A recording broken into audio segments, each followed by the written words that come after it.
the world around you dissolves. I know we're in danger right now, but you are so hot. Hello, and welcome to day 1 of Record of Greypine. This is a Yandere analog horror dating sim in which you play as a brand new ranger stationed at an outpost in a forest that is rife with mutated plants and animals. And as you attempt to navigate the dangers and figure out what's going on, you are luckily guided by the group's leader, Alan. He's strong, dependable, and kind towards you, if not a little stoic. However, the more time you spend with Alan, you start to realize that something might not be quite right with this man. Let's get started. Oh, it's like those old computers. Please input your name, Kitty, and your last name, she, her.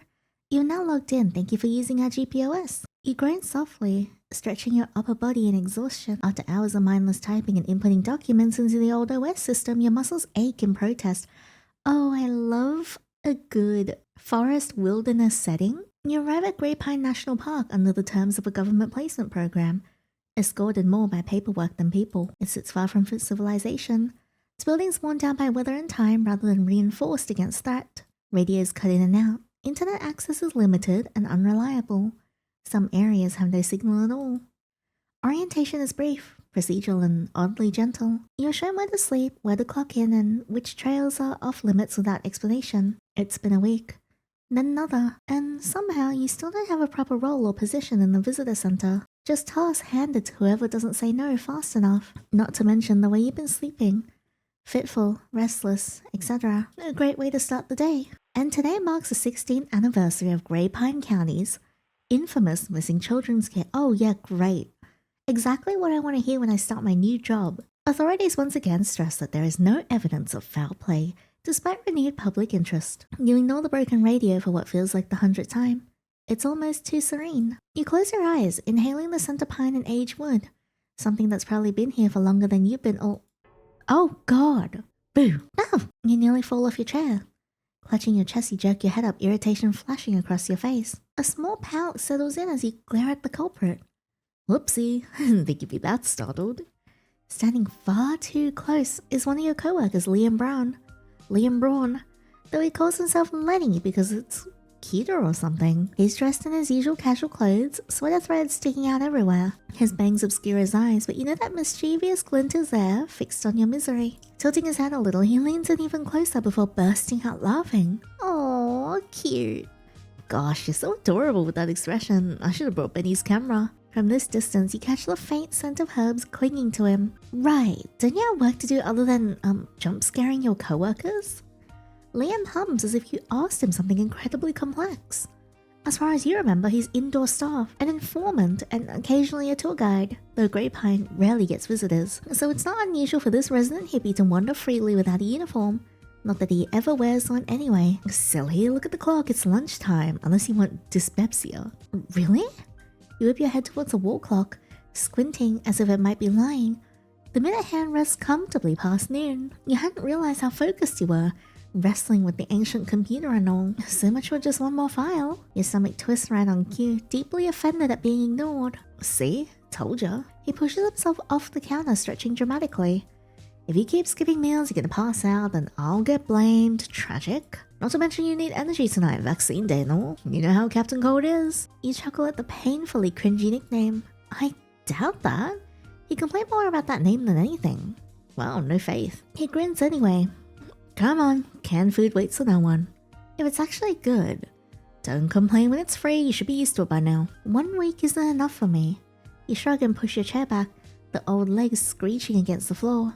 As you stand, the monitor emits a soft beep while shutting down, the file safely saved. Braun, what's taking so long? Yikes, Atlas is here. Liam immediately scoots aside, making room for the taller man approaching the counter. Hello, he's hot. I still called for Valentine 10 minutes ago. What on earth are you doing? You strain instinctively at the stern yet oddly calming voice. Alan Montgomery, the unofficial head of this visitor center, is now in front of you. In his county uniform, hair uneven from the scuffle, your eyes catch on the 2 white streaks threading through it, matching the pale lashes framing his azure eyes. He's the one who kinda makes you do the desk job. He's the one who also kinda makes me, feel a bit weak. The others react quicker, already familiar with how this works. You hesitate just long enough for the choice to be made for you. Honestly, you weren't that butthurt about it. Yet, those eyes linger on you, slow and unreadable, before he finally looks away. Wow, save me, Yiddy! Alan crosses his arms, unimpressed, clearly immune to the theatrics. We don't have time for this. I still have several topics I want to discuss over lunch. They're important. Topics. I'd rather explain everything at once. Oh, and here I thought you wanted to be a social butterfly. Or maybe Helloyinny to yourself. Watch your words. I'm simply looking after her. There's still training, safety protocols, and several procedures to cover. Blah blah blah, come on, let's eat already. Liam skips out down the hallway, leaving you alone with Alan. Montgomery. Just Alan. Sorry, Alan. He walks away before you can say anything else. Damn, this isn't working. A dull ache pulses through your upper arm. Familiar. You roll your shoulders absent-mindedly. Last week had been long. Thinking about it leaves you feeling strangely lost. You step into the cafeteria, tray in hand with warmed-up canned food, scanning the room out of habit despite knowing there won't be anyone else. In front of you, a long cafeteria table is already occupied. Benjamin Benkins, your roommate, sits slightly hunched over near the edge, fingers loosely wrapped around a plastic cup long gone cold. His dark brown hair falls messily into his tired red-rimmed eyes that look like they haven't seen proper sleep in days. The Pikeless siblings are locked in their usual exchange. Palomar leans heavily on the table, cheek pressed against the surface, dark red velvet hair slipping over the shoulders of a purple turtleneck and ranger uniform. There's a sharpness to her posture, the way her eyes track her little brother, already prepared to strike back with a remark if he steps out of line. But now Sonny, meanwhile, looks entirely unbothered. Suntan skin, blonde hair pulled back just enough to reveal the dark burn scar crawling across the right side of his face. His eyes don't settle in on a single colour, brown near the lid when fading into green below, like it never quite decided what it wanted to be. A small beard frames his face as he sighs in exaggerated exhaustion. Oh, I can't believe it took me almost 2 weeks to get that stupid video player working again. My skill must have gone rusty or something. At least we can get the newbie to watch a proper training tape. You make it sound like it's not informative. Didn't we learn the hard way? You learned it the hard way. And I do not want to be informed about how you got your cool scar again, thank you. What about Ben? He never complained. Yeah, because he wasn't annoying and didn't make it his entire personality, and he never brings it up unless you start it. I share facts when it's relevant. I'm not interesting enough to brag about anything else anyway. Wait, got him? You hadn't noticed Alan lingering right behind you. I want Alan. I want to romance him so bad. You hadn't noticed Alan lingering right behind you. Tray already filled, just standing there longer than necessary. Like he'd been waiting for something to line up before moving, or that he is literally waiting for you to pick the seat. 6 people total, quieter than anyone you'd expect. No background chatter, no TV noise, just the hum of old appliances. Wow, still depressing. Love that for us. Keep the energy. Liam casually joins Ben's side, picking at the brunette's food before fake gagging at it, earning a pout from Ben and chuckle from Palomar. A bit more and I'll think we're in one of those horror TV shows or something, judging by our canned food. Man, bro, don't jinx it. Everyone looks so settled. Your expression is quickly caught by the cunning pacifist. He chuckles before waving you over with excitement as if he didn't see you a few minutes ago. Come on, sit. We don't bite. Speak for yourself. Only emotionally. You decide to sit next to Liam. You sit beside Liam. He beams like he just won something. He immediately leans closer, whispering into your ear. Do you like me? I mean, to be honest, I'm after Alan. He's so close you briefly worry he might actually bite your ear. Oh wow, is this a workplace romance already? Hey, what? I'm just stating facts. Very corny. Why? What one? What a flirt! An unimpressed glare is sent his way, making him back off with a grin. Oh, don't look so emotionally constipated. Alan only averts his glance before properly sitting down at the table beside Palomar. No matter where you sit, tension still coils in your shoulders. You should have warmed up to this by now, but somehow you haven't. You quietly start digging into your food, poking at it more than actually eating. Your thoughts race, trying to find a way to slide naturally into their conversation. Ugh, food sucks. I hate canned food. Beggars can't be choosers. I am this close to foraging random stuff outside. If you dare, go ahead. I'll prepare the coffin. I'll eat everything that's left. Good. 0 waste. Plus, we all get to hog the new supplies next delivery while you're crying over canned corn. Figures. You wanna say something. Anything.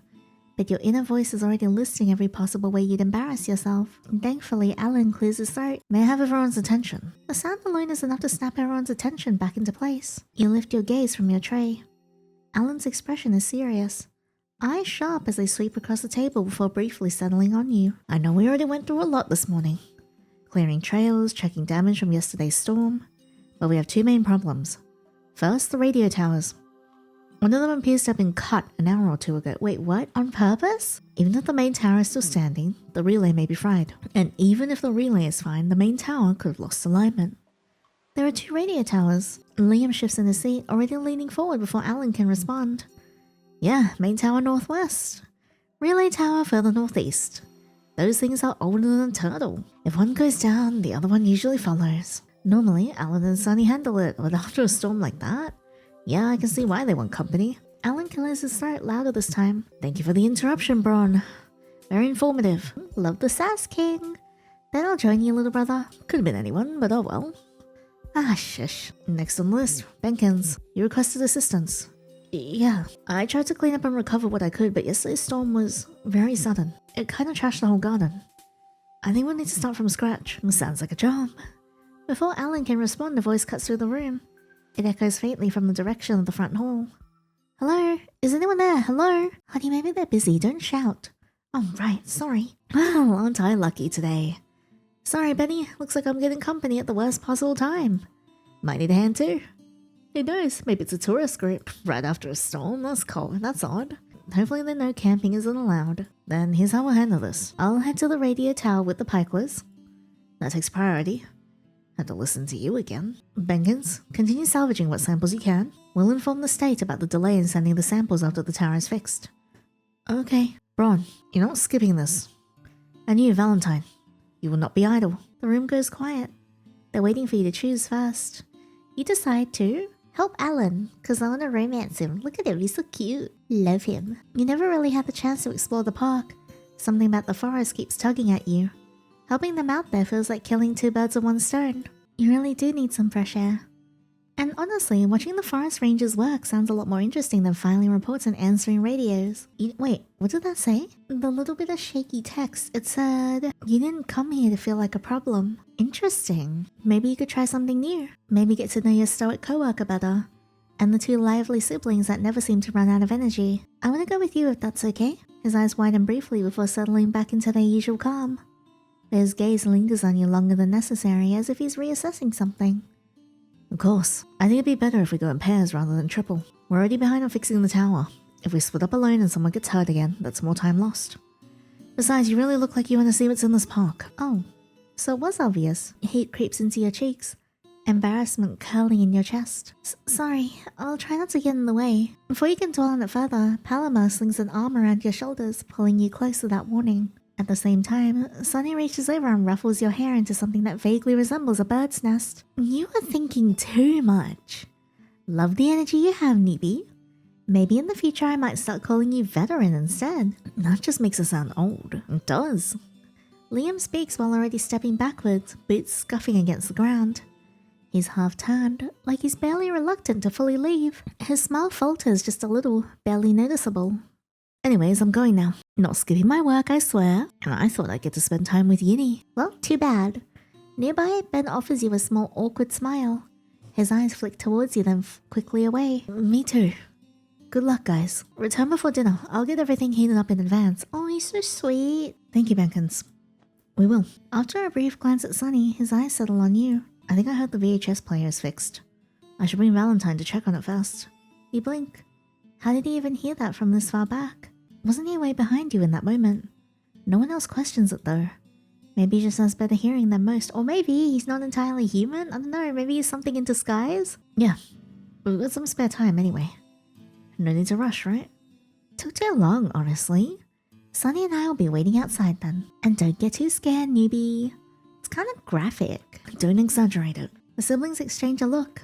Both of them only grin, wide and unreadable before heading off to get ready. The room feels quieter once everyone's gone. Alan stands there for a moment, staring blankly ahead. Come, follow me. Greypine County. For internal use only, playback errors are normal. In this tape, we will be introducing the various types of fauna that may be encountered within park boundaries.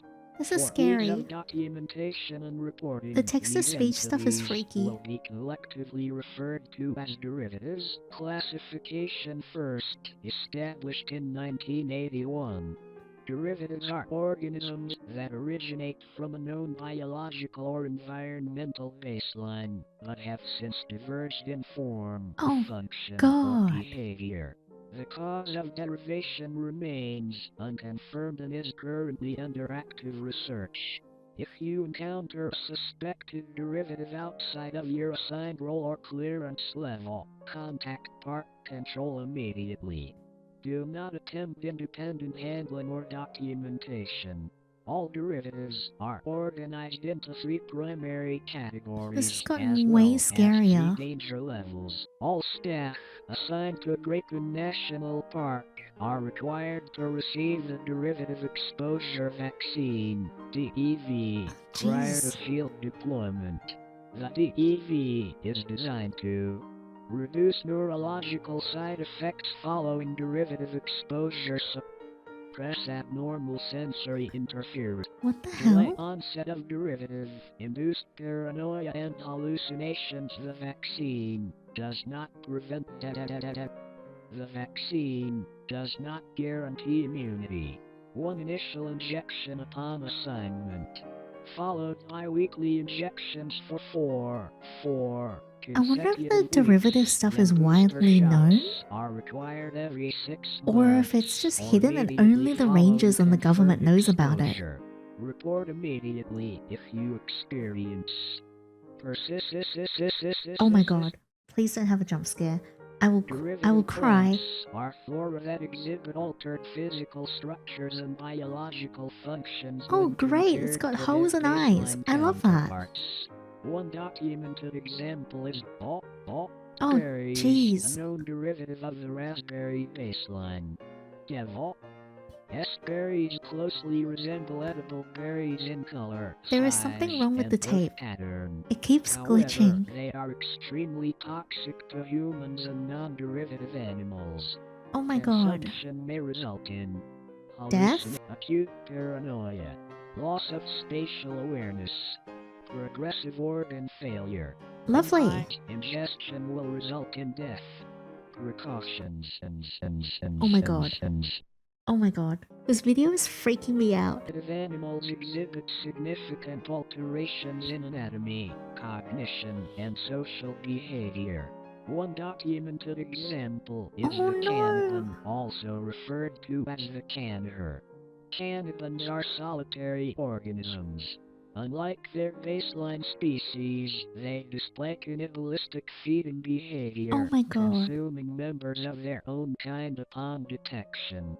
Notable traits: fully developed, sharp dentition consistent with predatory species, Can you imagine abnormally wide jaw structure, complete absence of ocular organs. that like they evolve and Despite just these start traits, eating like the cannibins Rangers? demonstrate effective navigation and hunting behavior through enhanced auditory perception. While aggressive toward their own species, cannibins show no documented hostility toward humans. They retain their Yeah, baseline dietary undocumented, habits but maybe in until the encountering future. their own kind, at which point derivative behavior overrides prior patterns. Similar derivative variants have been observed originating from typically docile baselines, including raccoons, beavers. In controlled conditions, select individuals have been successfully kept as companions. Why? Handling guidelines. Do not introduce cannibins to other cannibins under any circumstances. Injured individuals must be isolated immediately. Removal from park boundaries requires authorization and documentation. Do not encourage imprinting behavior unless relocation protocols are active. Oh my god. Derivative phenomena. Oh Jesus. Glitching is so scary. That was a massive lore drop. That sets up such an interesting premise. I think that just like gripped me by the shoulders and was like, you need to sit down. This is getting scary now and I'm very, very excited for it. Alan, are you a derivative? That scares the crap out of me. Seems to. Ah, found the culprit. He nudges the loose tape back inside the box. Oh god! The plastic casing is speckled with tiny black dots writhing and crawling alive. They shift beneath the clear shell, clustering along the ribbon and the case. I don't like that. Your skin crawls just looking at it. The chewers. Yeah, elaborate? My skin is crawling. He said that so casually. They eat tapes, aptly named, At rest, they stay dormant, they bury between the ribbon layers. But once the tape warms up, they wake up. That's why I look fine when you put it in, if that's what you're wondering about. So it was already infested. Alan gives a short nod. Yes. Which is precisely why this room is scheduled for inspection. He exhales through his nose, irritation barely contained even for someone as stoic as him. This is giving me like SCP and Backrooms vibes. Braun is responsible for cleaning this area. The room is supposed to be inspected every other day. How incompetent. Clearly, that was neglected. Tapes aren't even right side up. He sounds mad. I should probably change the subject. Is there any way this could be fixed? Once the chewers settle in, the internal ribbon is compromised. Even if we remove them, the footage will be fragmented. Alan massages his temple, slow and deliberate, like he's grounding himself. Oh my god. This has become unsettling so quickly, and I'm very, very excited about it. And then he turns away, shoulders stiff, as if staying any longer might make him say something he'd regret. Palomar and Sunny should be done preparing by now. Wait, he stops. He doesn't turn around at first. I just want to say thank you again. For what? For letting me go with you. And for not treating me like I just get in the way. His expression barely changes, but his eyes do. You don't get in the way. Thanks. Teehee. If I thought you were a burden, I would have ordered you to stay here. You should know that. He turns away again, composure sliding back into place. Let's go. No waiting. You're not sure what it is exactly, but something about the way Alan spoke so direct, so certain, settles deep into your chest. Warm enough to make you feel like maybe you belong here. I'm getting a sense that MC is having issues with belonging and like fitting in somewhere. Nice that they feel belonged. Unfortunate that it seems to be in a forest in which a mutation is occurring. You must have been staying inside for too long, because the moment you step out through the back doors, the cold hits you full force. It amazes you how Palomar and Sunny stand there like the weather is perfectly normal. You sneeze. The sound finally gets their attention. Oh, bless you. You sure okay? You can still change your mind. I'm sure Ben and Liam could use an extra hand. The offer sounds practical on the surface, reasonable even. Still, it comes out a little too clinical, a little too ready to get rid of you. Or that you were thinking into it a little too much. Yeah, are they concerned, or is it just my paranoia? Sunny doesn't seem like the type to weigh every word before he says it. No thoughts, head empty kind of guy. He seems really friendly. It probably wasn't that deep. I'm good. Probably just the weather. It's kind of damp. Yeah, it's pretty damp now you said it. You'll get used to it, DB. Wow, my own sister. Just now figuring this out. Oh, can you not?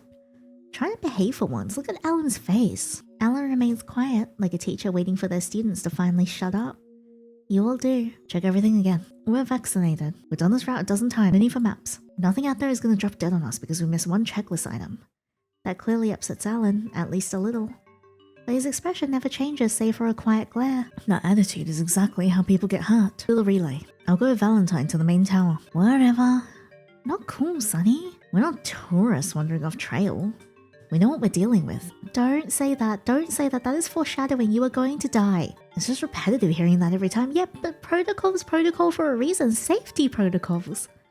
Alright, hero. Save the ego contest for later. Look, I'm all for improvising here and there, but in a forest where a mutation is occurring, and, you know, something around the corner might actually kill you, I think you should probably do your protocols properly. He didn't say it for only you to hear. She glances at you, her expression softening just a little. We're splitting paths anyway. She gestures towards the narrow trail branching off to the left. It disappears quickly into thicker brush, sending a prickle of unease down your spine. But without a radio, how will we communicate? Who got flares? Absolutely not. Flares are emergency only. They attract attention. You know that. That's why I bring axes and not guns. Relax. One pop in the air isn't going to summon the forest. It might. Sonny, you are stressing me out. You don't know what will respond. Oh my god. It's making me shit my pants. You fix problems at the root, not when it's already happening. That's why I'm vaccinated anyway. Sonny is getting angry. Did you just stick up your ass today or something? So authoritative. The tension makes your chest tighten. Your body steps back on instinct. You don't know why, only that the feeling is familiar, uncomfortably so. Okay, enough. This isn't helping anyone. How about we just get this over with? We can continue the banter over dinner or something. You two are grown-ass adults. Don't make me say this. Especially you, Sonny. You're older than him, and he makes more sense than you. Sonny scoffs but says nothing. Neither does Alan. Instead, his gaze flickers towards you. He looks almost unsettled. Then let's get to it. Alright, we'll do it clean. Back before sunset. Palomar meets your eyes and offers a small reassuring smile. We'll be back before you even miss us. Oh my god, I'm scared. I don't want anything to happen to her. You return it with a polite nod while she reaches out and tugs Sunny's sleeve. Let's go, you big doofus. Stop looking like a pouty child. With that, Hallomer and Sunny finally leave. Sunny lingers just long enough to mutter under his breath, his voice fading as they disappear down the trail, as if anything has ever happened to us. Once it's truly gone, Alan exhales slowly, a single breath, steadying himself. Let's move. He nods, swallowing hard. Then you follow him, bracing yourself whatever this trail holds. The walk is quiet, except for the gravel sound of boots pressing into the damp path. You take in the scenery, half expecting something, anything to leap out from between the trees. A derivative, a shadow, a mistake. Sorry, I missed that line, but so far it's just a mountain forest. The trees crowd in on all sides, their trunks thick and ancient, bark slick with old rain and lichen, fog clinging low, leaves heavy with moisture, branches creaking softly above. Your skin prickles, every hair on your arm standing on end. This is way scarier than you thought. Alan's pace is long and steady, not rushed but fast enough that you have a focus to keep up. Still, he slows slightly, just enough for your legs to catch up. You can tell he's listening, not just hearing but listening, alert for anything out of place. So, how far is it from here? Precisely 2.64 miles. Back and forth or just going there? Going there. You probably should have asked that earlier. Maybe you were too eager to be useful. You can still go back if you want. No, I'm not. Your voice comes out firmer than you expect, like you're standing your ground, claiming your place beside him. Your eyes stay glued to the moist soil. You don't want to see his expression, if there even is one beyond that unreadable calm. You hear a shaky exhale from him. He does that a lot. Noted. You walk a little farther, boots squelching in the damp, leaf-strewn path before Alan suddenly halts. The abruptness of his stop makes you nearly bump into him. You steady yourself, breath catching as your gaze drops to where he's looking. Oh no! Those are not normal hooves. Pressed deep into the mud are tracks. Massive, impossibly large hoof prints. Far bigger than any deer you've seen in a field guide. They're sharp-edged, indentations crisp, as if made only moments ago. The pattern with the hooves is strange. Almost like the whirls of a fingerprint, spiraling and ridged. Oh god. This is also giving me Annihilation vibes, and Annihilation is one of my favorite series. I really love unsettling sci-fi and just kind of mutation-based horror. Before you can ask, he answers the question already forming in your head. Recent tracks. From a thread deer. A thread deer?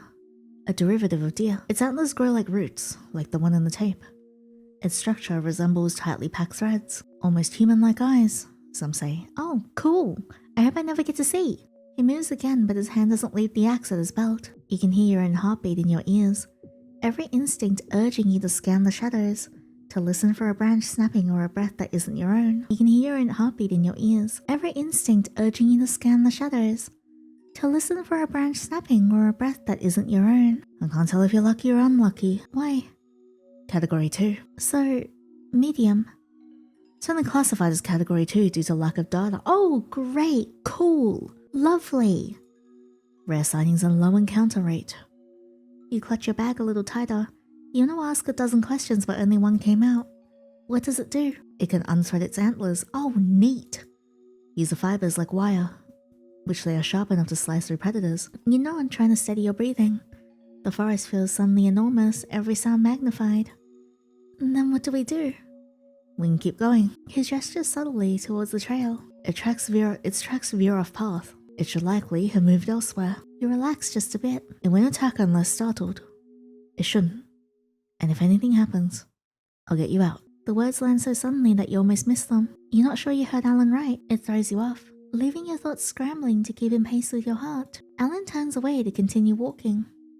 You can't see his face, but you do catch the faint red tint at the tips of his ears. Oh, is he blushing? But you do catch the faint red tint at the tips of his ears. Did he really mean it? Or maybe he's annoyed I'm extra responsibility. It wouldn't be strange if he thought that, even if he said otherwise. Don't make that face. You blink, startled as he slows to walk beside you. It's better that you came. Not yet, I haven't. Yini, now is not the time. Really? Better than so on. Well, the bar must not be that high. Was he always like that? Reckless. Obnoxious. Laid back to a fault. Disregards precautions. Take your pick. This is one of the few times Paloma steps in. Normally she watches us argue like we're children.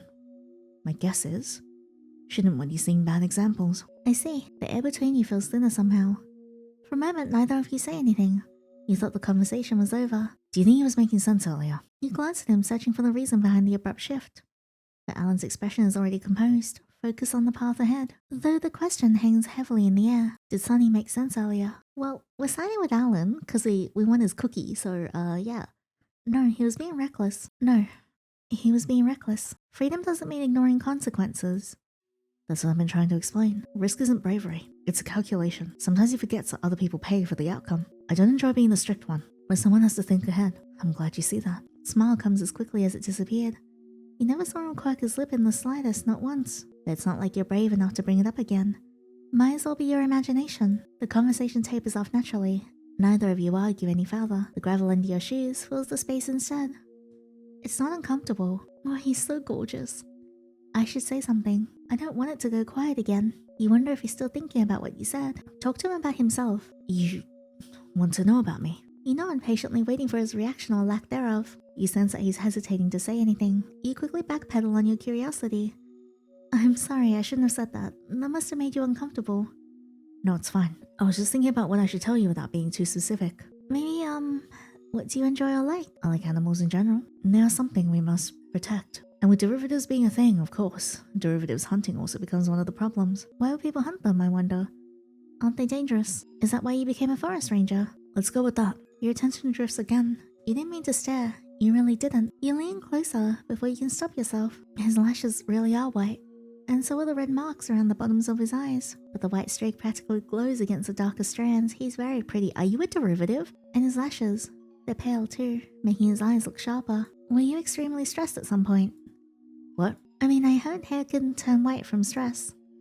So I just thought, you think I stress that easily? I don't know, you do sigh a lot. Is it really natural if it's not from stress? It is. They're definitely not mascara. Of course they're not. Why would he put on white mascara every morning? And when the light hits just right, there's that faint red tint again at the center of his pupils. Done examining me. Sorry. Does it bother you? No. You can touch it if you want. Your brain stalls for a split second. What? You've been examining it like a lab specimen. It wasn't always like this. Now that piqued your interest. You thought it was just a genetic type of thing from how vague he was being. What do you mean? They used to be normal, then something happened. I got a fine and these attributes are parting gifts, I suppose. Must have been something traumatic. I heard they can cause a random white streak still, though. You get the sense that if you push any further, you won't like what you find, so you don't pry. You talked to him about the glitchy tape. About the tape earlier. Yes? And there were parts missing. It just blacked out. Right when I started talking about handling protocols. And derivative phenomenon. Old recordings degrade and the chewers must have gotten to them. It felt intentional. Chewers aren't random, especially if it hasn't been maintained. And that feels like a jab to Liam. The answer is still technically correct, but it was far from fulfilling your curiosity. So what was on the missing part? Standard containment protocol. Isolation. Reporting. Minimal emotional engagement. That sounds vague. It's meant to be. If you do, you won't need the tape to tell you. Why are we even using VHS tapes? Shouldn't there be backups? Digital copies on the OS? There probably were before that place stopped receiving proper funding. Stopped? Maintenance budgets were cut years ago. Digital systems require servers, updates, and technicians. Those cost money. Magnetic tape doesn't. You record it, label it, put it on a shelf. It can sit there for 20 years and still work. Unless something eats it. But if the tapes are important, wouldn't they protect them better? Alan is quiet for a moment. Important information usually isn't kept somewhere this remote, so this place isn't important, not in the way you think. This facility exists so the public knows derivatives are being handled. Okay, so the public does know about them. Besides, reassurance is cheaper than solutions for them. That's kind of depressing. You think that there'd be more presence though with how dangerous the derivatives are? And maybe research into figuring if it spreads or not? It's practical. If something truly dangerous happens here, a VHS tape won't be what saves you. So that should be the least of your concern. You talk to him about Liam. He watches his face darkens a bit before turning back to his stoic expression. It's like mentioning his name in this context gives him high blood pressure all of a sudden. And there's a liability at best. Minimum work done, lazing around the center. He doesn't even consider cleaning the easiest work out there. Sounds like a lot. It is, especially with the dorm. Clothes everywhere, unorganized paperwork he never finished, and countless unspeakable things. What kind of unspeakable things? Does he leave his unmentionables lying around? Benkins was losing his mind about it at certain points. Good thing he moved in with you. I can't control everything even if I want to. He's a free spirit. At least he is a good person who goes out of his way to help people who can't. Even if he doesn't get his main job done, his side mission is always a success, I suppose. What about you? What do you think of him? What do you think of Liam? Sorry, Liam, but we are romancing Alan. I think he's a bit weird. He's eccentric. Do you make you uncomfortable? Oh, no, not at all. That's not what I meant.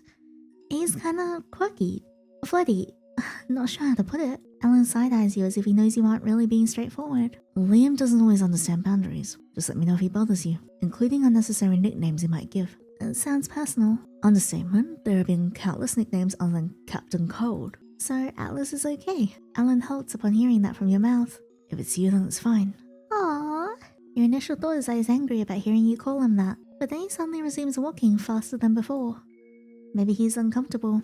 You should change the topic. You talk to him about Ben. Benkins is a reliable and responsible man, although too sentimental at times. Is that a complaint? Alan exhales a bit too loudly. Not really.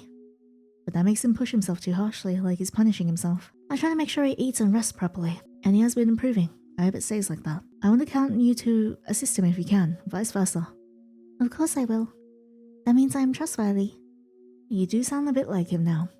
Maybe being roommates kind of makes you copy them. But if it were true, Ron would be a competent person by now. Alan's eye twitches slightly. He exhales to calm himself down again. Just remind him to tone down on the coffee. It's not good for his health. You didn't think he would talk this much. Actually, it makes you less tense around him. The trail you two are walking on feels less like a duty and more like a small hangout with a friend. Another turn around the trail. The deeper you walk in, the more unclear the path becomes. As if it were abandoned years ago. But Alan doesn't look bothered in the slightest. Then suddenly, Alan turns around abruptly. I don't like that sound. Oh no. You don't even have time to react before your body is shoved sideways off the path. You tumble. Pebbles scrape against your skin. Wet sticks snap beneath you. Your uniform gets dirtied instantly. And not here. The other path. Did that creature just speak to Alan? Because I know it said E-N, like N, which is the end of his name, and he's talking to it. Maybe it was the suffocating quietness of this moment, including your hand, including your held breath that made you catch his mutter. But the deer runs off in the opposite direction. Its footsteps fade into the distance. Alan? Then you open your eyes. Alan, this is really hot. No, thank you for being on top of me, but what the hell was that? You need to explain yourself, right? Are you a derivative? I need to know right now. If you are, that's fine.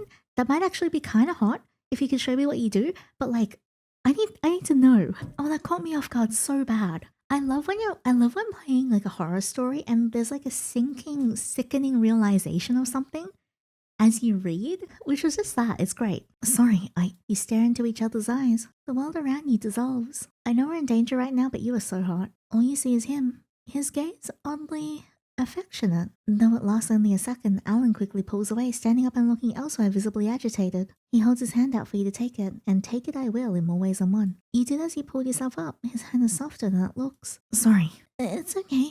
You saved me. Right, I did. You can feel how equally embarrassed he is about it. It's a side he never thought he would show to anyone, let alone you. Are you hurt anywhere? You were covering for me. No, are you? Nothing more than a thud. A loud bang echoes through the forest. Oh, that is not good. Is that Sonny? What's that? Flare gun. Follow me, quick. Something bad is happening. Did the deer run? The deer! Alan told the deer. He said not here, the other path. The only other path is the one that Halima and Sonny were on. Oh no! The clearing opens abruptly and the first thing you see is red. Sonny is kneeling on one knee, his right arm hanging at an unnatural angle. Oh, that's not good. Thin thread-like cuts run across his forearm, too clean, too precise. Blood drips steadily from the deeper gashes. What happened? A thread deer. They charged us out of nowhere. It was not out of nowhere. Alan told them to go onto this path. He sucks in a breath when he tries to straighten. Alan quickly comes to his side, supporting the blonde man. Despite the earlier disagreement, Alan didn't hesitate to help Sonny, and Sonny didn't protest for assistance. Don't move too fast. Where? Right side. I think it clipped the joint. Alan's hand presses carefully along Sonny's shoulder and upper arm. It's dislocated. Sonny mutters something under his breath, but his initial confusion immediately turns into fear once he knows what Alan is going to do. Breathe in. Huh? Hey, what are you doing? Hey, breathe. Oh, God, that noise. Sonny inhales shakily and tests the movement, rolling his shoulder with visible restraint. The joint settles in properly this time, but the damage is still there. At least it wasn't dislocated anymore. You're enjoying that a little too much. If I were, I wouldn't have fixed it. And then you hear a soft groan coming from the other direction. How could you have forgotten about her? You quickly shift your attention as you hear Paloma trying to steady herself. Oh no! No! Oh, I liked her so much. She tries to straighten from the tree trunk, but her knees falter, making her stumble back into the same position as before. He swiftly kneeled beside her in a heartbeat, checking the thin thread-like cuts that stretch from her temple down to her cheekbone. Let me see. I'm fine. Just looks dramatic. I didn't think we'd be getting cool scars a little too soon. He let out a dry chuckle, trying to go along with the joke. Can you see clearly? A little blurry on this side, but I can see. I only have saline water and a clean rag. Is that enough? I'll be fine. Help me get up, would you? And be one of my legs. Alright. Careful. Your arm slides around her waist, trying to balance both of you on uneven ground. She's heavier than she looks when she leans into you. Nothing better happened to her. Like, please no. Slowly, okay? Slowly. Her breath is warm against your shoulder and you feel her grip tighten as she tries to regain her balance. Then she pauses. Her hand lifts, brushing against her hair. Wait, you feel it before you understand. Her weight shifts, not falling, but just distracted. No, it was... Her fingers move quicker now, patting near her ear and up on her head and back again. It was right here. Paloma? She doesn't answer you, not really.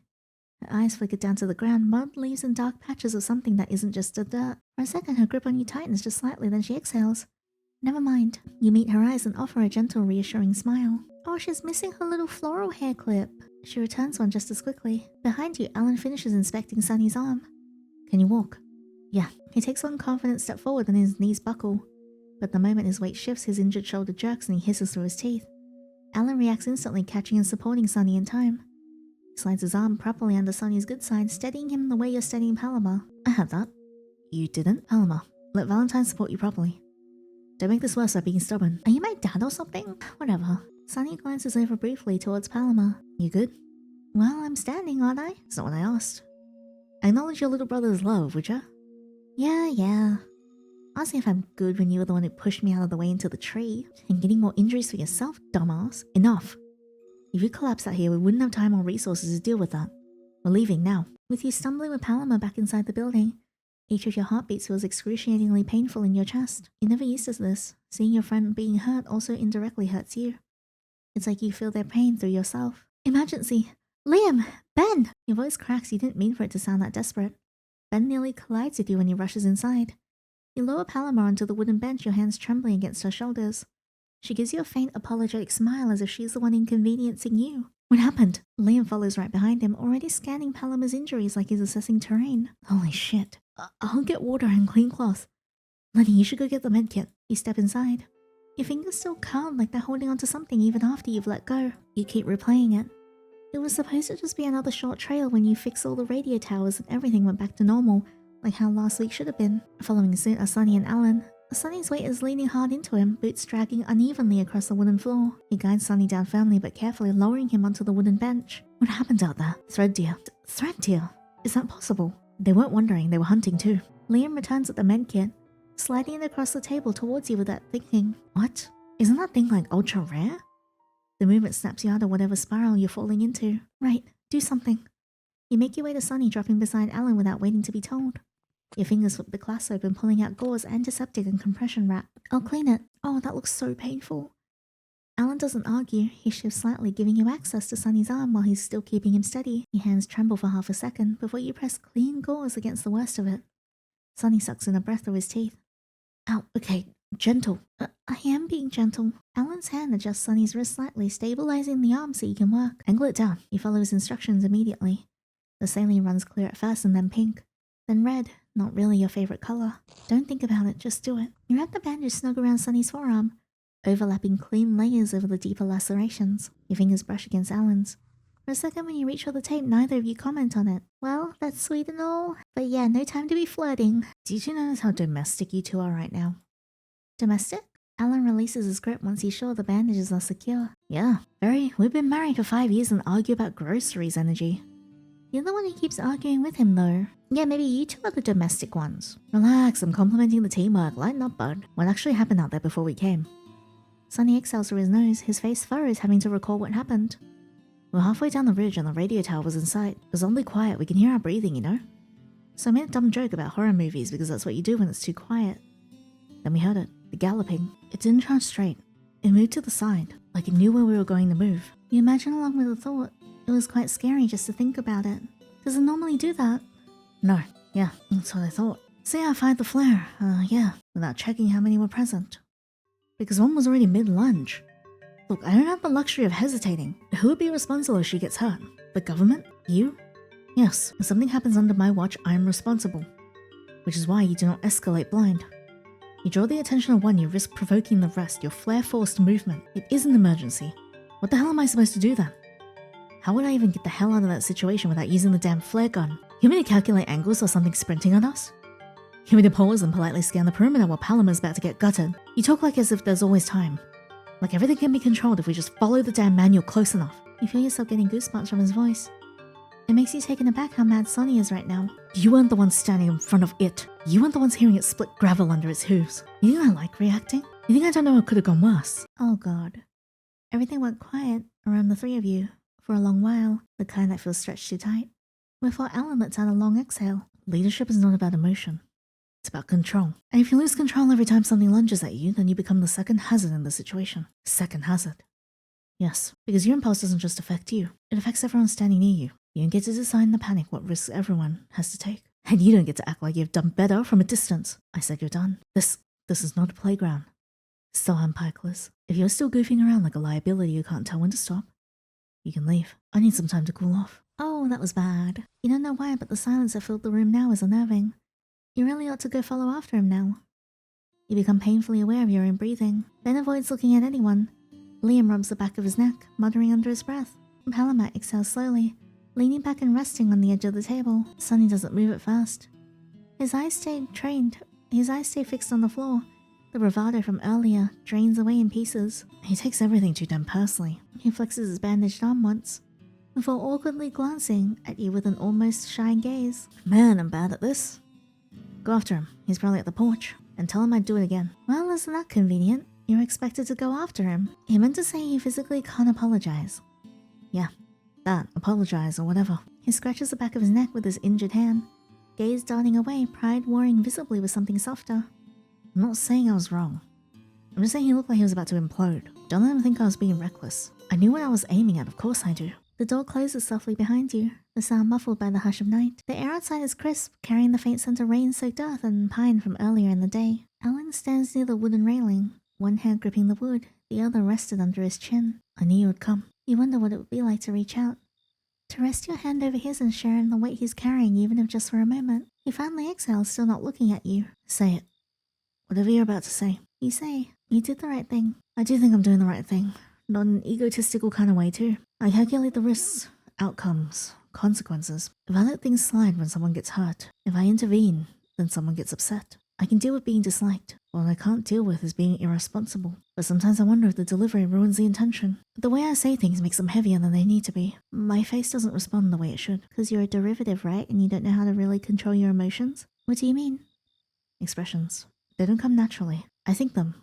I feel them, but they don't show. I've been told I look angry or bored or like I'm judging people. Most of the time I'm not. It's frustrating when people assume you don't care because your face won't cooperate. Does it bother you? More than it should. You study him. The tension around his eyes, the way his brow softens when he looks at you. That's strange. What is? Because you're not stiff right now. Is he not? Looks down. I'm not. You shake your head. A small smile tugging at your lips. Your eyes soften when you talk, and just now, you frowned. A little. The blush? He goes very still. I didn't mean to. You don't have to mean to. Silence stretches between you, but it seems to be the most comfortable one ever. Alan looks away again, but this time his ears are red. It happens sometimes. When you're around, I don't know why. My body just stops being on guard. If I look different around you, it's not because I'm trying, it's because I forget to. That's actually kind of cute. And then I'm glad I'm here. For a moment, the tension eases. You shared silence like with things unspoken but understood. You weren't sure if your words had helped, but you hoped they did. I'm so sus about Alan, though. I like him, but he is so sus to me. Though Palomar's voice slices through the tension, a brittle cheerfulness stretching too thin. Okay, that's enough of that. You two done with the therapy session yet? We're not ending today like this. She touches both of your shoulders firmly. Liam bounds up beside her. He's already smiling, eager to move on. I'm proposing a bonfire. It's Unique's welcome, technically. A bit late, but we're doing it properly this time. So, what do you say, boss? Alan glares at them. It's clearly not the smartest idea to do an activity right after an attack, but he is calm enough to consider it. You can almost hear him listing everything that could go wrong. Yet Alan nods, letting out another heavy sigh, earning cheers from the trio and a small knowing headshake from Ben, like he stopped trying to rein in the three of them a long time ago. We'll keep it contained. Are you guys sure? I'm fine with either having it or not. We insist, dummy. It's for us too, isn't it? Right. You feel a bit selfish now for thinking that. So maybe it's fine after all if Alan said so. I knew it, Atlas. I promise I won't act recklessly anymore. Thanks for the night. I would have believed you if it hadn't been saying that every time you did something too reckless. Stupid is fine. Hey, don't start the fire with a fight, okay? Damn. I feel bad already, gee. And the bonfire comes together faster than expected. Sunny handles the wood like it's second nature. Paloma organizes seating, firm and efficient, assigning places with an authority no one questions. And someone produces potatoes from a crate that definitely wasn't labeled for morale purposes. When the fire finally catches, it crackles loudly and brightly, sparks lifting into the darkening sky. For the first time since the attack, the cold in your chest loosens. Everything seems to go back the way it was. Wow, look at us. Near-death experience at noon. Camp counselors by night. Character development. Turn the potatoes before I turn you. Ben sits close enough to the warmth that his glasses fog slightly. He keeps glancing towards the tree line out of habit. Statistically speaking, communal fires reduce stress hormones by... Benny? Oh, no numbers, yeah. You find yourself watching the flames, recalling everything that happened today. It was eventful for you too, and also different. The attack feels distant, unreal. Like something that happened to another version of you. And the firelight paints everyone golden shadowed.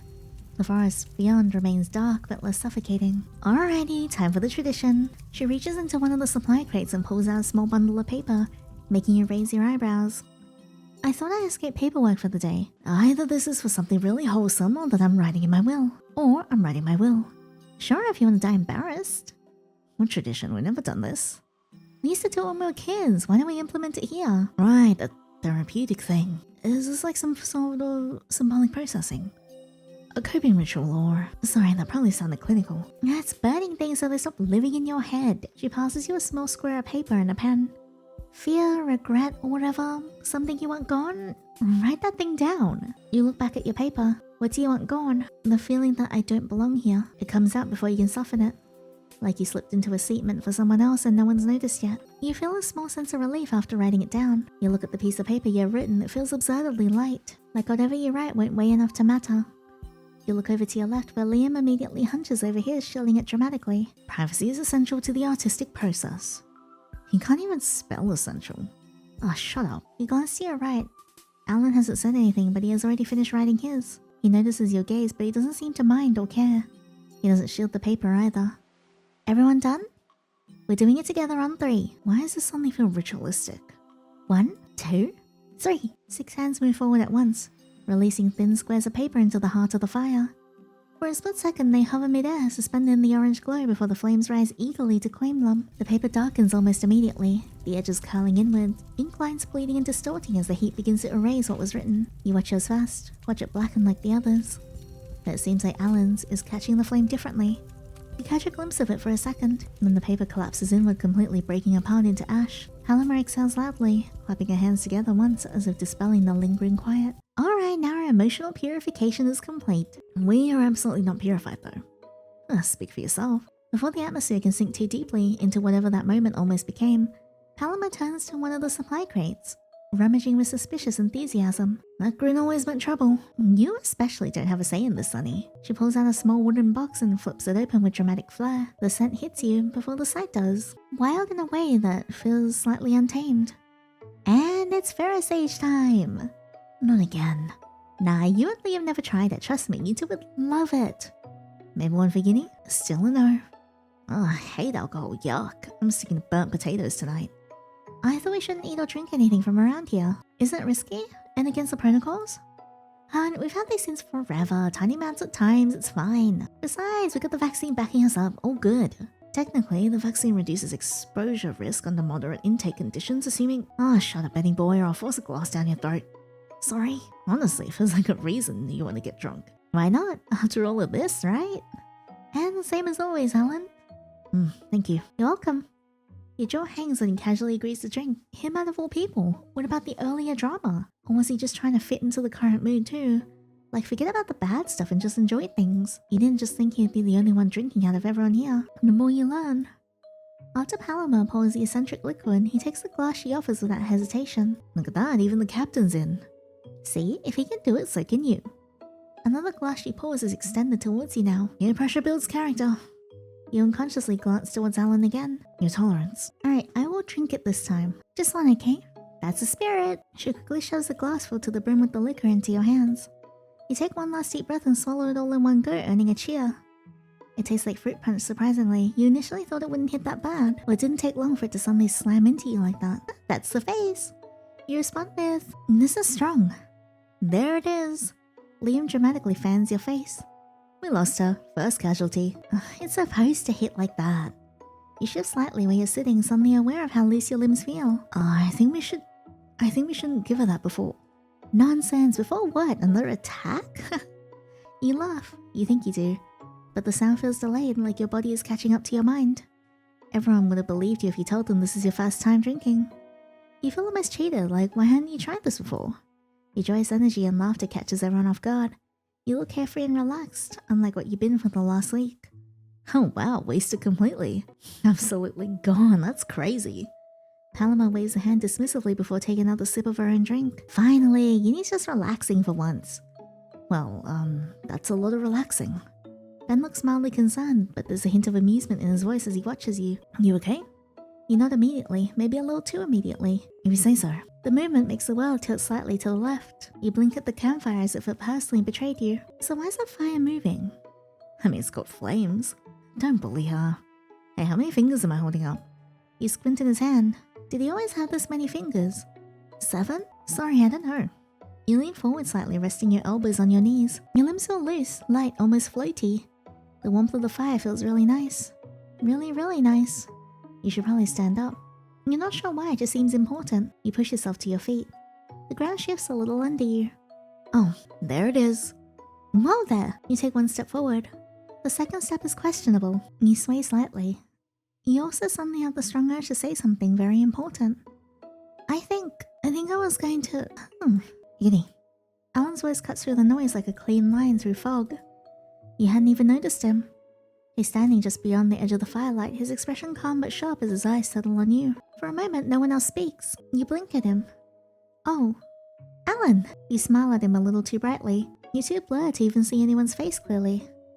You're done for tonight. Hey, we haven't even begun the real thing yet. Let us stay, come on, you can't just kidnap her. But I think Alan might be right. Alan doesn't even look at them. His attention remains entirely on you as he studies your balance. Come on, now. But the fire's nice. You're overheating. His hand is already at your elbow. You don't remember when he got that close. No way, I'm not weak. Alan's hand steadies your arm as he guides you away from the fire. Wow, he's actually ignoring us. Cold. Heartless. Rude. The warmth from the flames fades quickly once you step beyond the circle of light. Behind you, the others' voices blur together with the crackling fire and the choruses of insects in the forest. You let him lead you out, your feet shuffling slightly on the dirt path. I feel so sus. You don't realize how unsteady you are until the path evens out beneath your feet. Alan, you're very tall, like a giraffe. I only saw them on TV, but they're all... You trail off, losing track of what you were trying to say halfway through. Look at him blush. You imagine he was smiling at that. It was so impulsive of you to say. And yet, strangely enough, it makes you feel relieved. Thank you. His hand is cool against your skin. Cooler than it should be, maybe. Uh-huh. Yeah, I wonder why. Also, it doesn't seem to really need a light while walking back in the dark. So, first of all, we know that he has whispered to one of the derivatives and sent the deer towards Sunny and Paloma. I don't think he sent it towards them intentionally. He just wanted to send it away from us, and that was the only other path. He has extraordinarily good hearing, seems to have no trouble seeing in the dark, and also apparently he might be colder than he should be. Ugh. All of this adds up into something kind of unsettling. Stumbling back towards the cabin of your dorm, you barely make it to the doorframe before you feel yourself free-falling. You shouldn't have been so stubborn about not needing Alan to steady you. You wonder how many of those three, especially Alan, can handle such a strong abnormal drink. But a strong pair of arms supports you the moment you feel it. Your eyes have never been this blurry. Is this what they drink here, or are you just a lightweight? You're not sure, but what you're sure of is that you've never felt so tired before. Alan, I told you I don't recommend taking that much. I thought I didn't take that much. Your words slur together embarrassingly. You try to laugh it off, but your knees buckle again. I'll be fine. Just left, right, left, right? You didn't even get to finish your sentence before the world goes completely black. Your body thinks it's free-falling again, but Alan catches you in time. He slips one arm under your knees and braces the other behind your back, lifting you as easily as if gravity doesn't exist. Very strong, too. Out cold. He pauses outside your door. Not that you or anyone would ever know how he's holding himself back. Now that he finally has you in his arms. Okay, yep. I think we figured out which one the Yandere is. He wants to blame the derivatives. But he's far too aware that it's never been because of them. Not now. that he's finally learned how to form expressions properly. Oh no. Oh no. Oh no. Oh god. Something is really wrong with Alan. Not now that he's finally tangled in threads. He doesn't want to escape. I can't help but think it has begun. But I also have to remember that I've always been immune after all. With you in his arms, he strides across the hallway, back to yours in Ben's room. As soon as he opens the door, he heads straight for the bottom bunk, which is yours. Or so I've told myself. Immunity only means exposure though, doesn't it? He slowly lays you down, drawing the blanket over your unconscious body with gentleness no one's ever seen from him. He tucks the edges in around your shoulders, smoothing out a fold that wasn't even crooked. Your head rolls slightly to the side from the movement, but it lands perfectly on the pillow. You don't stir in the slightest, nothing but the faint rhythm of your breathing. You look so fragile. Glass would suit you, keeping you away from this cruel world. Oh dear. Your hair has fallen across your face, uneven strands brushing your cheek, your eyelashes. Without thinking, he reaches out. His fingers hover first and gently move the strands away. You don't have to prove anything. His fingers move again, stroking your hair almost affectionately. You never had to. I don't like this. Not the drink. Nor the way you collapsed. Not the way I felt catching you. Oh no. Oh, I have so much to say, but I will add this to our analysis section at the end. There we go. Yep. Yeah, there's the Yandere face. You'd hate me if you heard all of that. Good thing you won't. So rest well, my antidote. That's an interesting thing to call us. Tomorrow will be better. I promise. That is so creepy. That is so creepy. Welcome to day 2. My entire body is aching. Did I wake up late again? Oh, look at that little bear. You look around expecting at least the presence of your roommate after last night, but there's no one. An unnerving emptiness fills the room instead. Is it only me back at the cabin? I better go check the other rooms first. You quickly get dressed in your uniform before stepping out into the hallway. Your arm aches when the vaccine went in last night. A dull deep throat that hasn't faded the way it should have. The first thing you do is check Alan and Liam's room. You approach it, knocking a few times before excusing yourself to open it. But it's empty. Where is everyone? You ponder for a brief second before taking another chance on Paloma and Sonny's room. You do the same. A few knocks. I have a really bad feeling. You wait patiently for a response, only to receive nothing. You glance down the hallway, half hoping someone might appear and make this decision for you. Please excuse me. Your hand hovers over the doorknob a second too long. You open the door. Yeah, no, something has happened. Paloma? Oh no. What's wrong with Sonny? To be continued. That was Sonny, right? Yeah, that one. What happened?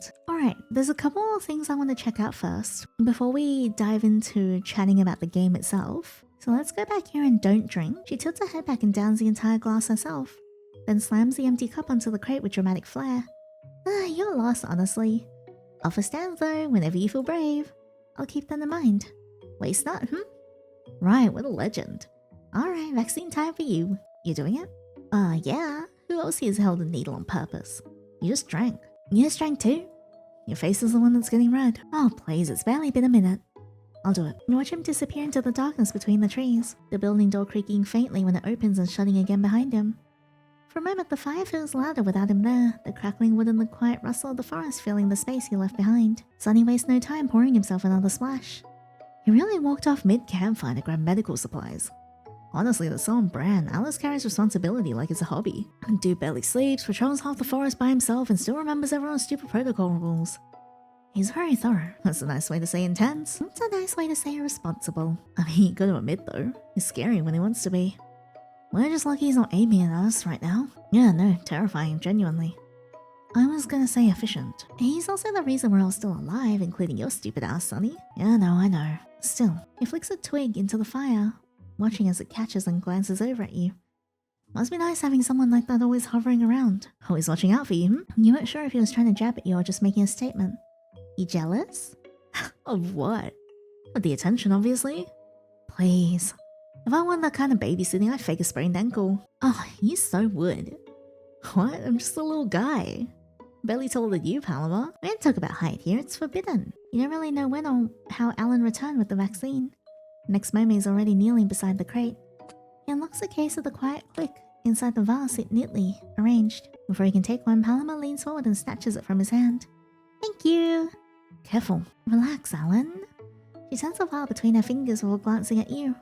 Besides, have some trust in this ex-nurse, please. Last time didn't exactly go smoothly. You gulp your saliva, getting reminded of your body's automatic response is very shameful. You hated how you couldn't just stop yourself from swatting his hand that moment when you two first met. The needle slides up. The tip of the cotton stays pressed between the strip of tape. Paloma pats your arm once with the kind of casual confidence that suggests the whole thing was far less dramatic than everyone made it out to be. A And just like that, the moment passes as quickly as it arrived. For a few seconds, nothing happens. No dizziness, no sting beyond the brief pinch, and fades almost immediately under the warmth of the fire. See? Perfectly alive. Alan says nothing. He simply closes the metal case again. Oh, thank you, Palmer. And just like that, the tension dissolves. Sunny ends up leaning further out towards the flame with a long sigh, stretching his long legs out. You know, this might actually be the most peaceful night we've had here. You say that every time something doesn't try to eat us. It's a pretty low bar. Standards are truly inspiring. Ben nudges one of the potatoes with a small stick, carefully roasting it in the coals. He seems to be trying very hard not to think about anything more complicated than roasted vegetables. If you burn that sign any further, it will become carbenzene. Oh, that word felt unnecessary. He means it's charcoal. The fire pops loudly, sending a brief scatter of sparks up until the dark canopy above. For a while, the conversation drifts into smaller things. And slowly, everyone relaxes a little more into the warmth of the fire. Sunny leans sideways against Palmer's shoulder without asking. She doesn't bother shoving him off. Liam ends up half reclining on one elbow, staring up at the sky as if trying to count stars and failing. Ben keeps fiddling with the potato stick, and Alan just sits a little apart from the rest of them, quiet as always. He's watching the flames in that thoughtful way of his that makes it hard to tell whether he's resting or still monitoring everything around him. Wait. Oh, look. Liam produces a small camera like a magician revealing a trick. That's my camera. Ding ding, correct. No way, you stole it. It's borrowed, mind you. You removed it from the equipment shelf without asking me. No promise I won't do it again, though. Liam turns the camera in his hands. He looks around at the rest of you, then back at the camera. You know something weird, though? We've been stuck out here for how long now? And we've never taken a single photo together. Why would we? Like, we're seeing each other every day, man. You're so sappy sometimes. Photographic evidence in case anyone asks if I existed. Or, you know, proof I didn't make you up. Bold assumption, really. I'm sure we're all here by circumstance. No sane person would pick eating canned food every other day. Maybe except for you, boss. Sunny nudges Alan playfully. Please give that back before you drop. Relax, Betty. He glances towards you. Hey, actually, you take it. There. Me for what? To document our greatness, like Liam said. I'll probably just cut someone's head off. No, you got the vision, I can tell. You cannot possibly tell that. You don't really mind being the one holding it, you realize. You sigh as you lift the camera. Everyone's already shuffling into rough formations. Sunny slinging an arm around Paloma, Liam tugging Ben into the frame despite his protests. 2, Alan drifts towards the back instead, half a step behind everyone else, close enough to still be in the frame but clearly not trying to be. 3, oh, that's cute. But look at him being edgy in the darkness. That's actually really adorable. The faint scent of smoke still clings to your clothes. When you shake out your sleeves, tiny specks of ash fall onto the wooden floor. Both you and Ben are getting ready for the bed after the bonfire. One that somehow left you feeling like you belonged here a little more than you did this morning. What do you think? Well, that was something new. I think I enjoyed it. Oh, I guess I did too, despite everything. I must say it went better than I expected. It lets out a small breathy laugh. Like we're just students on a trip. A long trip. Ben moves around the room with a kind of careful quiet. Like he's not used to making noise even when no one's around to disturb him. Finally, he settles in the bunk above you. You do the same, sinking into the mattress with a tiredness that's more emotional than physical. You stare at the wooden slats above your bed before pulling your blanket up to your chin. Now that I think about it, this is actually the first time we're probably sleeping in the same room. What do you mean? We share the room, right? Yeah, but you're always at the lab. By the time I get back, you're gone, or when you return, I'm already asleep. It's kind of the first time since I got here that we're here at the same time. Oh, I suppose I have been avoiding sleeping altogether. Workaholic. It isn't intentional, I swear. It's like I prefer sticking to a plan or a routine. I didn't realize it felt that distant. Hey, it's nothing serious except for your health. Why'd it go quiet? What do you mean? We share the same room, right? The wind outside fades into something distant and rhythmic. The wooden bunk frame no longer creaks, the restless movements from above have finally stopped. On the lower bed, you've gone completely quiet, already drifting into dreamland. Yinny, no reply from you. Must have been the vaccine. Good night, Yinny. I hope Ben's not weird and mysterious too. Me too. You jolt upright so fast your head nearly hits the bunk frame. Ah! Oh, you're okay. Ben, you look around, the room is already bright from sunlight. It's already morning. Okay, we wake up with Ben this time. When you blinked at Ben, he was already prepared for the day, so he must have been awake for a while now. He gestures vaguely at the air. Your breathing was... I thought something was wrong. The vaccine can cause adverse reactions during sleep, so... Never mind, are you okay? Was it a bad dream? I don't know what it was. I don't really know. That's also normal. Sometimes you just, yeah. He nods like that sentence made sense. I get them too. Bad dreams? Sometimes. Usually it doesn't matter what it's about. I just mean, you're not the only one. I usually turn the radio on so I have something else to focus on. Must be nice to sleep like a rock. You feel like he's deliberately slandering someone. You think you know the culprit. You unconsciously smile a bit at the new fact you learned. Anyway, you can borrow the radio if you want. It went silent for a bit before Ben suddenly bolted up as he looked at the clock. You quickly follow his gaze and realize it's getting a bit late. It's getting late, I almost forgot about the time. Do you want to come check on the others with me? Is Sunny still, hurt? After getting ready, the two of you walk into the short hall in silence. It's a comfortable kind, the kind that doesn't need filling. Ben walks half a step ahead, out of habit probably. He knocks on the Pikel's door 3 times. Paloma? Sunny? You awake yet? You two awkwardly wait for a bit. No response. Do you think we should? Yeah. You watch as Ben goes first. And then you hear a loud, scared scream after. You instinctively go inside the room. Yeah, that is not good. We can't see his face here, so I'm wondering if he's just been taken by a derivative infection or something. I have no idea what's going on, but it's terrifying. Okay, one more thing I want to try. Alright, we're back to here. This time we picked a lot of the decisions that Alan didn't agree with on his route. And the bonfire scene here has changed a bit because I can't skip past this, which means it's something new. So when you say boss, now? Is this everyone's thought after getting attacked? Are you serious? No one answers, the silence is heavy. You can feel the expectation pressing on your shoulders. Someone should say something, but no one did. We're not doing anything tonight until we get the towers fixed to contact the state. This is final. I told you he wouldn't. Sunny immediately shrugs, already pushing boundaries. Oh no. I know I made the wrong call, it happens, being reckless and shit. Doesn't mean you get to treat us like we're 5. We don't even have to listen to you, And look what happened. Paloma looks away. She just lets the conflict pass her by, hoping it'll burn itself out. Ben shifts his weight beside you, uncertain, but he doesn't speak up either. I don't need another screw-up tonight. Right, because it's totally helping. This isn't a debate. Easy to say when you're not the one who got hurt. Paloma shoots him a warning look, but there's no real bite to it. It's just another empty gesture. Ben's silence is just as loud. Neither of them ever does what's actually needed to stop things from spiraling. You get to shut everyone down and call it safety. I do. That's the job. My job. Then congratulations, you've officially killed the night. I did not. No, you don't get to do that. You can't just talk to us like that and go, oh, it's protocol. That's not how this works. Absolutely do.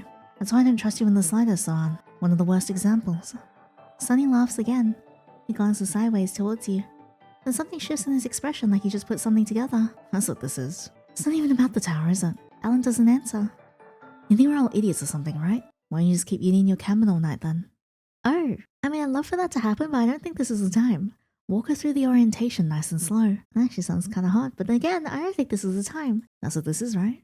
You want to know to yourself. Your face goes hot, then cold.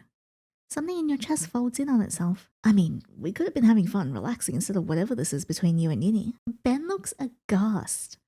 It's like, we're all here too, It's always Yinny this, Yinny that with you. If you want a roommate that badly, you should just ask Ben to move out. Alan slowly turns towards you.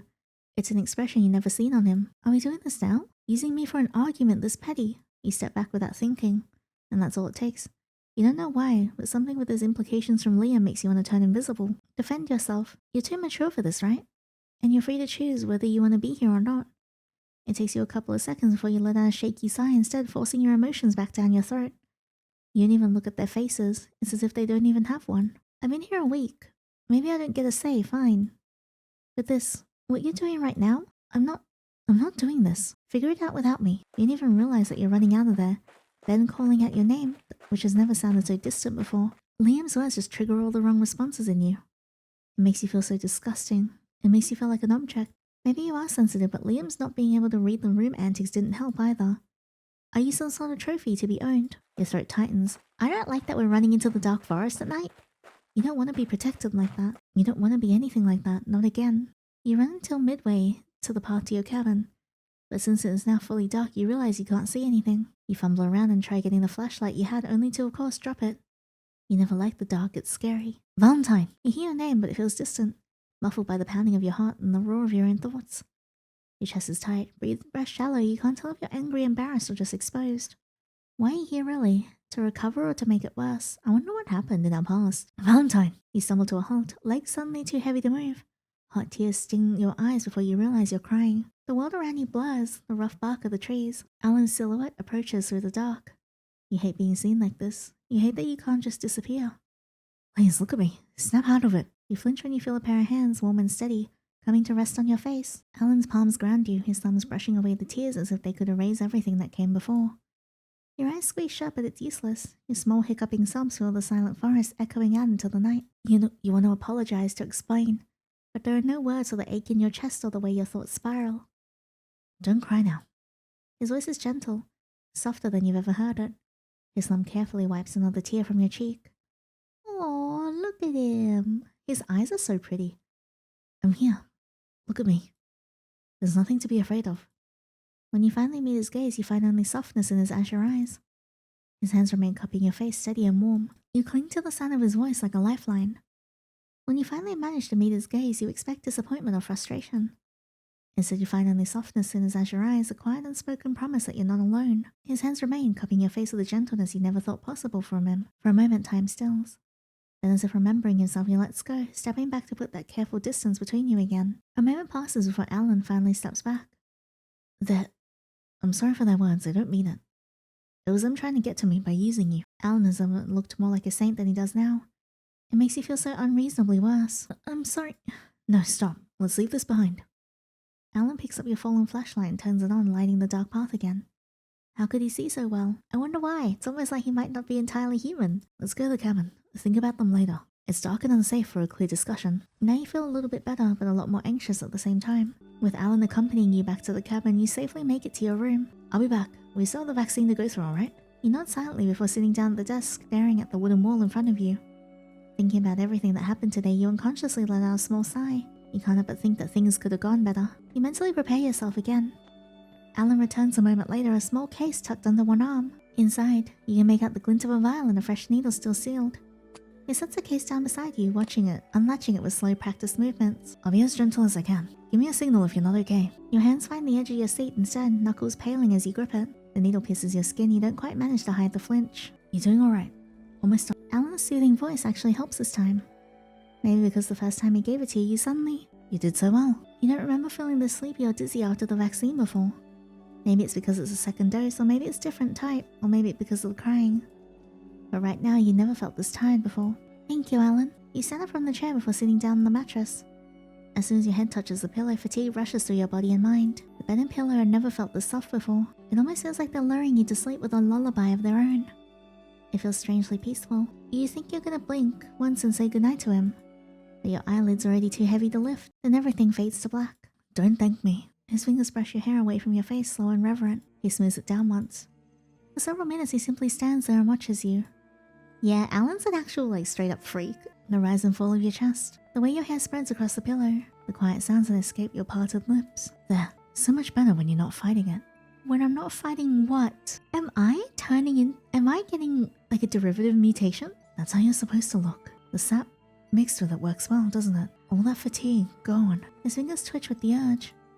He stills his own breathing until it begins to match yours. Pretend that you're fine, smile through it, lie to everyone including yourselves. Alan nods slowly as if agreeing with something only he can hear. Yes, exactly. The top bunk creaks softly as he reaches up and grabs a spare pillow resting there. He pulls it down carefully, making sure not to wake you. Then with practice ease, he climbs onto the mattress beside you. The bed dips slightly under his weight. You remain asleep even when the mattress shifts beneath the both of you. He settles down on one side close enough that your shoulder brushes against his arm. Oh my god, he looks great though. He's so hot, but oh my god. For a brief second he watches you again. Your breathing is slow now, steady.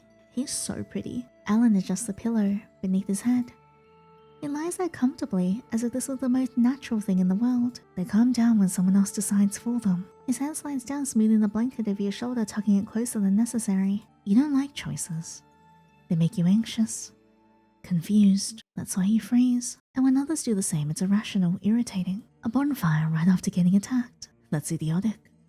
They don't know how to keep you safe. They never did, so I will. Good night, my morning star. Tomorrow will be better, I promise. That is terrifying. My entire body is aching. Did I wake up late again? Don't tell me it was the vaccine. The air smells like dust and pine sap. Not that you don't remember it's never smelling like that. Hey. You crack your eyes open and find Alan across the room already dressed and squared away for the day. You hadn't followed the logistics, only that you ended up with Alan instead of Ben. Awake yet? You groan, hauling yourself out of the bunk. Your arm aches where the needle went in last night. A dull deep throb that hasn't faded the way it should have. Your blanket was tucked too tightly around you as if someone had made the bed instead of just straightening it. Your bag sits neatly beside it, straps aligned. You're certain you're far too lazy for that. Right, Liam probably dragged Ben off to his side last night, which only left Alan to end up here. When his eyes meet yours, his expression softens at how disheveled you look from just waking up. Your gaze drifts around the room on instinct, still half snagged in sleep. He notices and huffs a small sigh. If you're looking for Benkins, he's at the main building. I see. I feel like he didn't sleep at all. Finally, the mention of yesterday catches up with you. You turn to Alan, looking at him with a quiet, lost sort of expression. Let's go check on them together then. It's like you read my mind. I expect them to at least apologize to you. If they won't, I'll force them out. What about you? You don't look like you got any stake in that. Happens more often than you think. HR's nightmare if they even have one. I'll be out in the hallway. Get ready. Oh, right, okay. Alan's standing still as if lost in his own mind, staring at the door in front of him. May you? Will you open the door? Yes. You step forward before you can talk yourself out of it.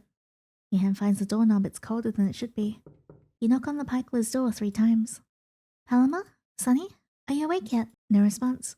You glance towards Alan before your hand finds the doorknob, just making sure he's there. Please excuse... Yeah, and then you find him dead. Okay, so he's still dying. Let me load this back then. What if we say no?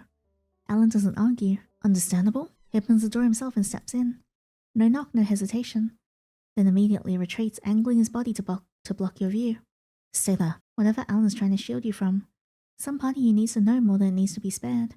You rise on your toes looking past his shoulder. Wow. Yeah, that is not good. God, that was so interesting. I do want to look around a little bit though. So we've gotten all of Alan's CGs except for the one where he's lying next to you. I don't know if that just hasn't been included or if it was like, we don't have any of Ben's yet because we haven't done his route. Same with Liam. I'm not too sure if I'll do their route just yet. I might just focus on Alan for now, but I'm definitely very intrigued. As in Sonny, we've got both of his.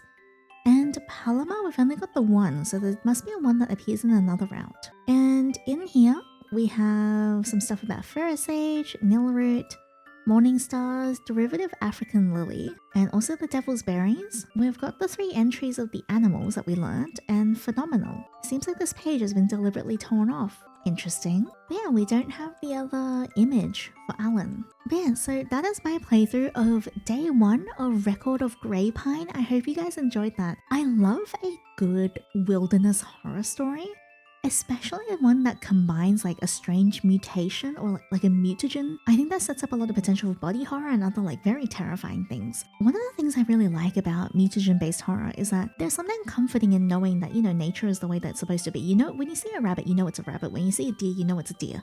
However, when you have what this game calls derivatives, it makes it really difficult to trust things, because if you look at a cannibon from the back, it looks like a rabbit until it turns around. Thread deer are a little bit different, but it's like it takes what you are familiar with and what you trust and warps that into something else entirely.